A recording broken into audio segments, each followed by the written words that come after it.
बच्चों, कैसे हैं आप लोग। आई होप कि सब मज़े में होंगे।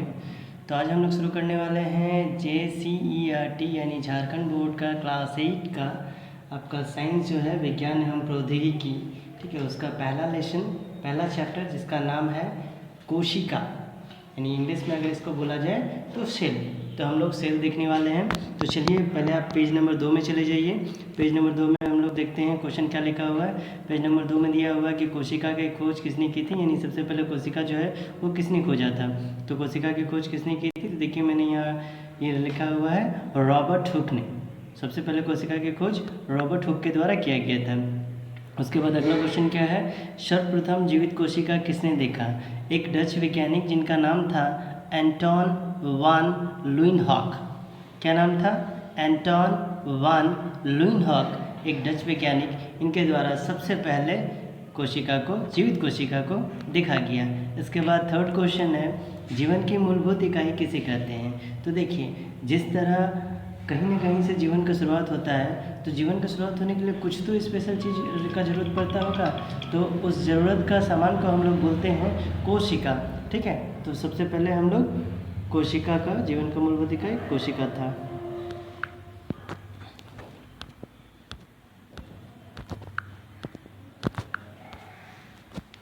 चलिए इसके बाद हम लोग आ जाते हैं इसके बाद वाला यानी पेज नंबर आपका 6 में। तो पेज नंबर 6 में क्या दिया हुआ है, कोशिका के 3 मुख्य घटक कौन कौन से हैं। तो कोशिका के 3 मुख्य घटक जो हैं उसमें सबसे पहले है कोशिका झिल्ली, देन कोशिका द्रव्य, देन केंद्रक। ये 3 आपके कोशिका के प्रमुख घटक हैं।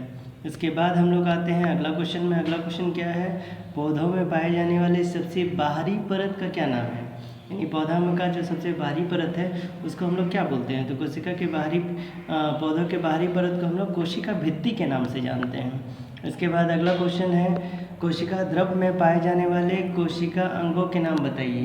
यानी कोशिका द्रव में जो कोशिका अंग हैं उनके नाम बताइए। तो उसमें सबसे पहला आता है माइटोकॉन्ड्रिया, ठीक है। चलिए अगला देखते हैं। अब हम लोग आ जाते हैं पेज नंबर 8 में। पेज नंबर 8 जो है, अब ये एग्जैक्ट जो एक्सरसाइज वगैरह दिया हुआ है आपका बुक में वो है। तो चलिए देखते हैं पहले इन्होंने क्या लिखा हुआ है, निम्न कथन में से सत्य एवं असत्य लिखिए। इसमें से कौन सा सत्य है कौन सा असत्य है वो आपको बताना है। ये 1 नंबर का क्वेश्चन है।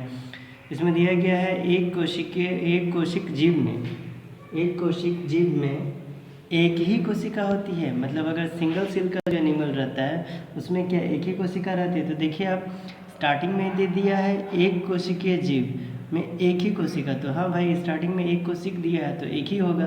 तो जी हाँ, ये राइट होगा।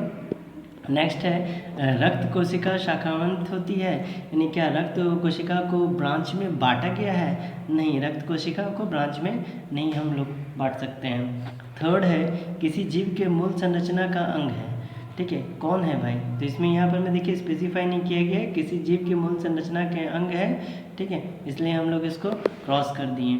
इसके बाद जो है अमीबा की आकृति अनियमित होती है। हाँ, क्योंकि अमीबा का जो आकृति है वो सुनिश्चित नहीं है वो कब कौन सा रूप में रहे, ठीक है, वो अकॉर्डिंग टू कंडीशन चेंज होते रहता है। इस वजह से हम लोग बोल सकते हैं कि हाँ इसकी आकृति अनियमित होती है, ये सही है। इसके बाद है सबसे बड़ी कोशिका शुतुरमुर्ग का अंडा होता है। तो जी हाँ, सबसे बड़ी कोशिका जो है वो शुतुरमुर्ग का अंडा ही है। इसके बाद हम लोग आते हैं 6 नंबर क्वेश्चन जो है, पौधों की कोशिका अपेक्षाकृत बड़ी रिक्तिका पाई जाती हैं। आप अगर ये प्लांट से एनिमल जंतु कोशिका और पौधा कोशिका को देखेंगे तो रिक्तिका जो है आपको पौधा कोशिका में जंतु कोशिका के कंपेयर में थोड़ा बड़ा दिखेगा। तो ये भी आपका राइट होगा। इसके बाद हम लोग आते हैं सही विकल्प को चुनने। यानी ये आपका MCQ टाइप का है। केंद्र में कौन सा द्रव्य पाया जाता है, तो केंद्र में एग्जैक्टली केंद्रक द्रव्य पाया जाता है, ठीक है। ऑप्शन 4 है, इसमें सबसे पहला जो है वही हो जाएगा केंद्रक द्रव्य। इसके बाद हम लोग देख लेते हैं दूसरा, जंतु कोशिका में क्या अनुपस्थित होता है। तो कोशिका झिल्ली, केंद्रक, कोशिका भित्ति या जीव द्रव्य। तो कोशिका झिल्ली, केंद्र का जीव द्रव्य तो पाया जाता है, लेकिन कोशिका भित्ति जो है वो नहीं पाया जाता है, ठीक है। तो इसलिए इसको टिक करेंगे। कोशिका भित्ति किस में पाया जाता है, तो ये जंतु है, जंतु का अपोजिट में क्या हो गया, पौधा, तो पौधा वाला में ही पाया जाता है। इसके बाद का अगला क्वेश्चन है क्लोरोप्लास्ट किस में पाया जाता है। अब देखिए क्लोरोप्लास्ट है तो क्लोरोप्लास्ट मतलब पेड़ पौधा से संबंधित होगा, तो जंतु कोशिका में तो होगा नहीं। दोनों जो ऑप्शन है उसमें भी नहीं होगा, किसी में नहीं होगा, तो ये किस में होगा, तो ये एग्जैक्टली पौध कोशिका में होगा। यानी ये कहाँ पाया जाता है, तो ये पेड़ पौधों में पाया जाता है। इसके बाद का क्वेश्चन है अमीबा एक एकल कोशिकीय जीव है, इसके एक ही कोशिका में होता है।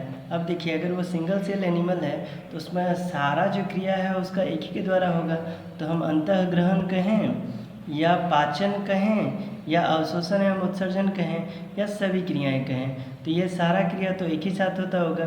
तो ये सारा का सारा क्रिया किनके द्वारा किया जाता है, तो इनका सभी के द्वारा किया जाता है। ठीक है, सभी के द्वारा किया जाता है। तो आज के लिए इतना ही, चलिए मिलते हैं हम लोग अगले वीडियो में।